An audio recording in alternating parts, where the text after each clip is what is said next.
അവളെ പ്രേമിക്കാൻ തോന്നിയ സമയത്ത് നിന്നെ സ്നേഹിച്ചാൽ മതിയായിരുന്നു എന്ന്. അവനോട് ഞാൻ പറഞ്ഞു എന്നെ സ്നേഹിക്കണ്ട, പ്രിയയെ സ്നേഹിച്ചാൽ മതിയെന്ന്. ജീവനായിരുന്നില്ലേ എനിക്കവന്. പറയാൻ പറ്റിയില്ല എന്നത് സത്യമാണ്. എങ്കിലും ഒരു പെണ്ണിനെ കണ്ണിൽ നോക്കിയാൽ മതി അവളുടെ ഉള്ളറിയാം. പക്ഷേ ഇത്രയായിട്ടും അവന് അതെന്താ മനസ്സിലാകാതെ പോയത്? ഓർത്തപ്പോൾ ചങ്ക് പൊട്ടുന്ന പോലെ തോന്നി അവൾക്ക്. 1.5 മാസം കഴിഞ്ഞു. അനു പതിയെ നോർമൽ ലൈഫിലേക്ക് വന്നു. ആ സംഭവത്തിന് ശേഷം സഞ്ജു ഒരു തുള്ളി കുടിച്ചിട്ടില്ല. രാധുവിന് മകൻ്റെ ഈ മാറ്റം വിശ്വസിക്കാൻ പറ്റുന്നുണ്ടായിരുന്നില്ല. അടുത്ത ആഴ്ച അച്ചുവിൻ്റെ എൻഗേജ്മെൻ്റാണ്. അനു വരുന്നുണ്ടെന്ന കാര്യം രാധു പറഞ്ഞാണ് സഞ്ജു അറിഞ്ഞത്. ഡൈനിങ് ടേബിളിൽ എല്ലാവരും ഇരുന്ന് ഫുഡ് കഴിക്കുകയാണ്. മോനെ, അച്ചുവിൻ്റെ എൻഗേജ്മെൻറ്റിന് നീ പോകുന്നില്ലേടാ? രാധു ചോദിച്ചു. അടുത്ത ആഴ്ചയാണമ്മേ, എന്തായാലും പോകണം. നമ്മുടെ അനുവിന് ഒരു നല്ല ചെക്കനെ നോക്കണം. അനുവിൻ്റെ അമ്മയാണ് അത് പറഞ്ഞത്. അവൻ മുഖമുയർത്തി അവരെ ഒന്ന് നോക്കി. അതിനവൾക്ക് സമ്മതമാണോ? പെട്ടെന്നുള്ള അവൻ്റെ ചോദ്യവും മുഖത്തെ പരിവേഷവും കണ്ടപ്പോൾ രാധുവിന് ചിരിയാണ് വന്നത്. കുറച്ചായി ശ്രദ്ധിക്കുന്നു. ചെക്കനൊരു ദിവാസ്വപ്നം കാണലും ഒറ്റയ്ക്കൊരു വർത്തമാനമൊക്കെ. എന്തോ കാര്യമായിട്ട് പ്രശ്നമുണ്ടെന്ന് നേരത്തെ മനസ്സിലായിരുന്നു.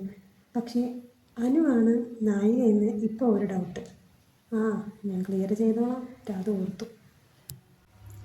മോനെ, അനുവിനെ പിക്ക് ചെയ്യാൻ നീ പോകാമെന്നല്ലേ പറഞ്ഞത്? മറന്നോടാ?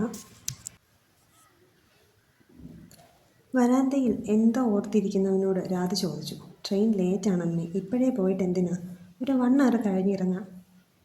ഇനി തിരിച്ചു വരണ്ടെന്നാണ് ഞങ്ങളുടെ തീരുമാനം. ഇത്രയും പെട്ടെന്ന് നല്ല ഒരു ചെക്കനെ കണ്ടുപിടിക്കണം. അമ്മ ഒന്ന് പോയേ, അതൊന്നും ശരിയാവില്ല. എന്ത് ശരിയാവില്ലെന്ന് രാധ സ്വരം കടുപ്പിച്ച് ചോദിച്ചു. അത് അവൾ കുഞ്ഞല്ലേ, ഇപ്പോഴേ കല്യാണമൊന്നും വേണ്ട. പിന്നെ ഇതൊക്കെ ഞങ്ങൾ തീരുമാനിച്ചോളാം. 25 വയസ്സായ പെൺകൊച്ച് കുഞ്ഞാണെന്ന് പറയാൻ നിനക്ക് നാണമില്ലേ? അവളെ കെട്ടിക്കണ്ടെന്ന് പറയാൻ മോന് വേറെ എന്തെങ്കിലും റീസൺ ഉണ്ടോ? എന്ത് റീസൺ? ചിലപ്പോൾ അവൾക്കിനി വേറെ ആരെയെങ്കിലും. അവൻ പറഞ്ഞതും രാധു ഒന്ന് ചിരിച്ചു. അവൾക്കൊരാളെ ഇഷ്ടമായിരുന്നു. പക്ഷേ അവനൊരു പോങ്ങനായിരുന്നടാ. എൻ്റെ കൊച്ചിനെ മൈൻഡ് ചെയ്യാതെ അവൻ വേറെ പെണ്ണിനെ തപ്പിപ്പോയി. അവളാണെങ്കിലോ ആമ്പാണ്ടനെ പറ്റിച്ച് വേറൊരുത്തൻ്റെ കൂടെ പോയി. രാധ ചിരിച്ചുകൊണ്ട് പറഞ്ഞു. സഞ്ജു ഒന്നും നിവർന്നിരുന്നു. ആരാ അമ്മേ അത്? അവൻ്റെ വെപ്രാളം കണ്ട് രാധുവിന് ചിരി വന്നു. പറയില്ല, വേണേ തൊട്ട് കാണിക്കാം, മതിയോ? അതും പറഞ്ഞ് രാധു സഞ്ജുവിൻ്റെ നെറ്റിയിൽ ഒരു തട്ട് കൊടുത്തു. എന്നിട്ട് അകത്തേക്ക് കയറിപ്പോയി. കൊച്ചിനെ വിളിച്ചോണ്ട് വാടാ. രാധു അത് പറയുമ്പോഴും സഞ്ജുവിൻ്റെ മുഖത്ത് അമ്പരപ്പായിരുന്നു. അനു, അവൾക്ക് എന്നെ ഇഷ്ടമായിരുന്നോ? എന്നിട്ട് ഞാൻ എന്താ ദൈവമേ അറിയാതെ പോയത്? റെയിൽവേ സ്റ്റേഷനിൽ പോയി അനുവിനെ കൂട്ടിയത് സഞ്ജുവാണ്. രണ്ടുപേരും അധികമൊന്നും സംസാരിച്ചില്ല. യാത്രാക്ഷീണം കൊണ്ടാകണം അവൾ കാറിൽ കിടന്ന് ഉറങ്ങിപ്പോയി. വീട്ടിലെത്തിയിട്ടും പാവം നല്ല ഉറക്കമാണ്. സഞ്ജു അവളെ കയ്യിൽ കോരിയെടുത്തു. അവൾ 2 കൈയും അവൻ്റെ കഴുത്തിൽ ചുറ്റി അവൻ്റെ നെഞ്ചോരം ചാരി കിടന്നു. റൂമിലെത്തിയതും കട്ടിലിൽ കിടത്തിയതുമൊന്നും അനു അറിഞ്ഞില്ല. കൊച്ചു കുഞ്ഞിനെപ്പോലെ ഒതുങ്ങി കിടക്കുന്ന അവളെ അവൻ ഒരു നിമിഷം നോക്കി നിന്നു. മുഖത്തേക്ക് വീണ് കിടക്കുന്ന അവളുടെ മുടി അവൻ ഒതുക്കി വെച്ചതും അവൾ ഒന്ന് കുറുകി. പിന്നെ അവൻ്റെ കൈ പിടിച്ച് അവൾ തൻ്റെ കവിളിൽ ചേർത്ത് വെച്ചു. കുറച്ചു നേരം അവൻ അങ്ങനെ തന്നെ ഇരുന്നു. അവളുടെ നിഷ്കളങ്കമായ മുഖം കാണെ അവൻ്റെ കണ്ണുകൾ നിറഞ്ഞു വന്നു. പതിയെ കണ്ണുകൾ തുടച്ചുകൊണ്ട് അവൻ എഴുന്നേറ്റു. നേരെ നോക്കിയത് രാഘവൻ്റെ മുഖത്താണ്. അവൻ അവരെ ഒരു നിമിഷം നോക്കി. പിന്നെ ഒന്നും മിണ്ടാതെ റൂമിലേക്ക് പോയി. അനു അച്ചുവിൻ്റെ എൻഗേജ്മെൻറ്റിന് പോകാൻ റെഡിയാവുകയാണ്. വൈറ്റ് സ്കർട്ടും ടോപ്പും പിന്നെ മറൂൺ കളർ ഷോളുള്ള ഒരു ധാവണിയുമായിരുന്നു ഡ്രസ്സ്. മുടി അഴിച്ചിട്ട് നീട്ടി കണ്ണെഴുതി മറൂൺ സ്റ്റോണിൻ്റെ പൊട്ടും തൊട്ടു. തൻ്റെ മുന്നിലൂടെ നടന്നു വരുന്ന അനുവിനെ അവൻ കണ്ണെടുക്കാതെ നോക്കി നിന്നു. അവൾ അടുത്തെത്തിയിട്ടും അവൻ്റെ നോട്ടം മാറ്റുന്നില്ലെന്ന് കണ്ട് രാധു അവൻ്റെ കയ്യിൽ ഒന്ന് തട്ടി. അപ്പോഴാണ് ചെക്കന് ബോധം വന്നത്. ബ്ലാക്ക് കളർ കുർത്തയും മുണ്ടുമായിരുന്നു അവൻ്റെ വേഷം. അനു, നിനക്ക് വീട്ടുകാർ പ്രപ്പോസൽ നോക്കുന്നുണ്ട്. എന്താ നിൻ്റെ പ്ലാൻ? ചോദിച്ചു തീരും മുന്നേ അവനെ ദഹിപ്പിക്കുന്നത് പോലെ ഒരു നോട്ടമായിരുന്നു മറുപടി. വേണ്ടിയിരുന്നില്ല എന്നവന് തോന്നി. പിന്നെ ഒന്നും മിണ്ടാൻ പോയില്ല. ഫംഗ്ഷന് അനു ഫുൾ ഓണായിരുന്നു. അവൾ അങ്ങനെ ഓടി നടന്ന് എല്ലാം ചെയ്യുന്നത് കണ്ട് അവന് എന്തോ ഒരു സന്തോഷം തോന്നി. ചടങ്ങുകളെല്ലാം കഴിഞ്ഞ് അനു ഒന്ന് ഫ്രീ ആയത്. അവൻ പതിയെ അവളുടെ അടുത്തേക്ക് ചെന്നു. നീ കഴിച്ചോടാ? അവൻ ചോദിച്ചതും അവൾ ഇല്ലെന്ന് തലയാട്ടി. ഒരുപാട് ലേറ്റായില്ലേ? നീ വന്നേ, അവൻ അവളുടെ കയ്യിൽ പിടിച്ചുകൊണ്ട് പറഞ്ഞു. 2-3 സ്റ്റെപ്പ് വെച്ചിട്ടുണ്ടാകും. പെട്ടെന്ന് തല കറങ്ങുന്ന പോലെ തോന്നി. അവൾ സഞ്ജുവിനെ മുറുകെ പിടിച്ചു. തൻ്റെ കയ്യിലെ അവളുടെ പിടുത്തം മുറുകുന്നത് കണ്ടു നോക്കുമ്പോൾ കുഴിന് താഴെ വീഴാനൊരുങ്ങുന്ന അനുവിനെയാണ് കണ്ടത്. പെട്ടെന്ന് കോരിയെടുത്ത് ഹോസ്പിറ്റലിലേക്ക് പോയി. കൂടെ ആകാശം ഉണ്ടായിരുന്നു. ഹോസ്പിറ്റൽ വരാന്തയിൽ ചങ്ക് പൊട്ടി കരയുന്ന സഞ്ജുവിനെ ആശ്വസിപ്പിക്കാൻ ആകാശം നന്നേ പാടുപെട്ടു.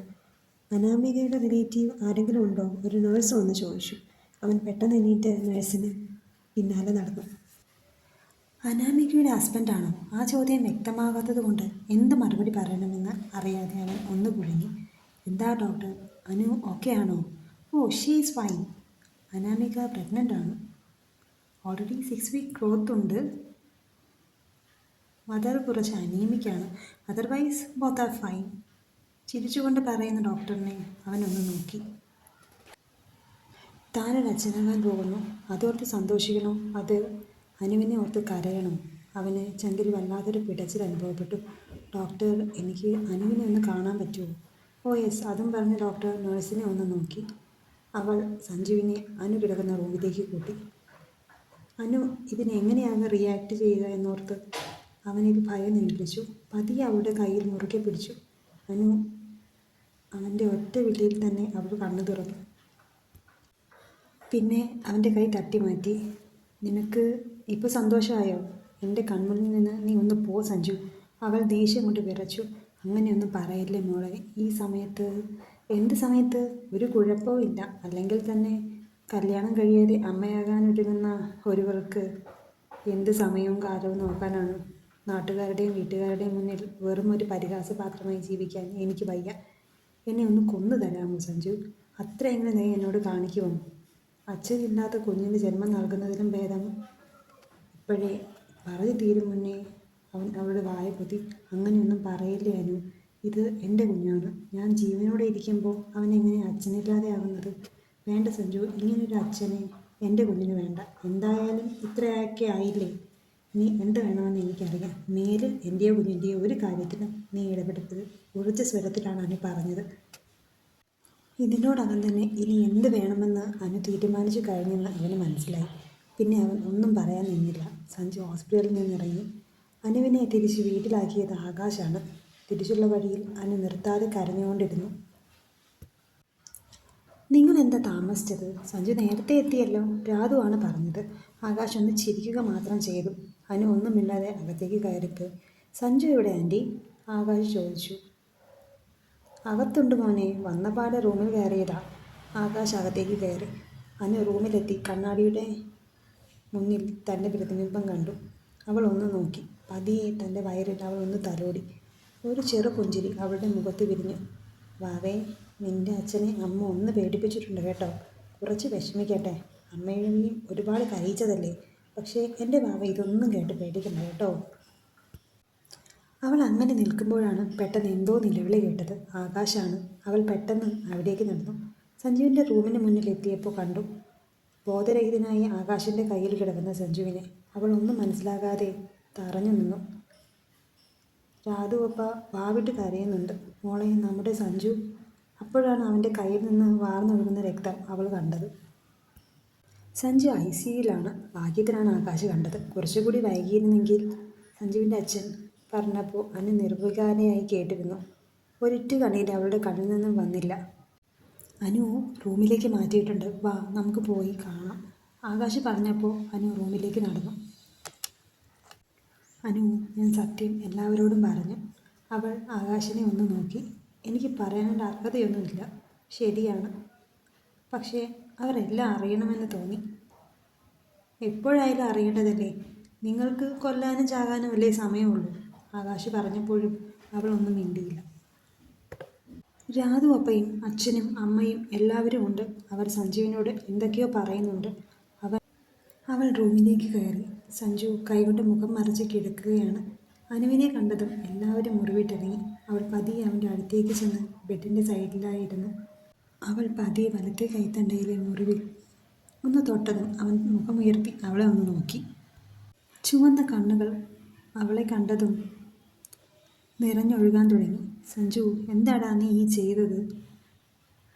എന്നെ എന്തിനാടാ ഇങ്ങനെ ശിക്ഷിക്കുന്നത്? കരഞ്ഞുകൊണ്ടവൾ ചോദിച്ചു. നിന്നെ അല്ലേനു, എന്നെ തന്നെയാണ് ഞാൻ ശിക്ഷിക്കുന്നത്. സ്വന്തം കുഞ്ഞിനെ സംരക്ഷിക്കാൻ കഴിയാതെ ഞാൻ എന്തിനാണ് ഈ ജീവനോടെ ഇരിക്കുന്നത്?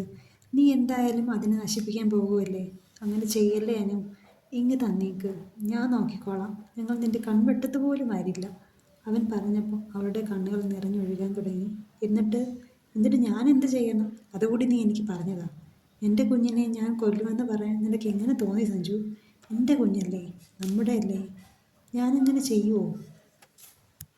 അവൾ പതിയെ അവൻ്റെ കൈ പിടിച്ച് അവളുടെ അണിവേരോട് ചേർത്ത് വെച്ചു. ഇവിടെ തന്നെയുണ്ട്, നിന്റെ ഭാവിക്ക് ഒന്നും പറ്റിയിട്ടില്ല. സഞ്ജു, എനിക്ക് വേണം, രണ്ടുപേരെയും എനിക്ക് വേണം. അവൻ അവളെ വലിച്ച് നെഞ്ചിലേക്കിട്ടു. അവൾ അവനെ മുറുക്കി കെട്ടിപ്പിടിച്ചു. ഇനി ആർക്കും വിട്ടുകൊടുക്കില്ലെന്ന തീരുമാനത്തോടെ.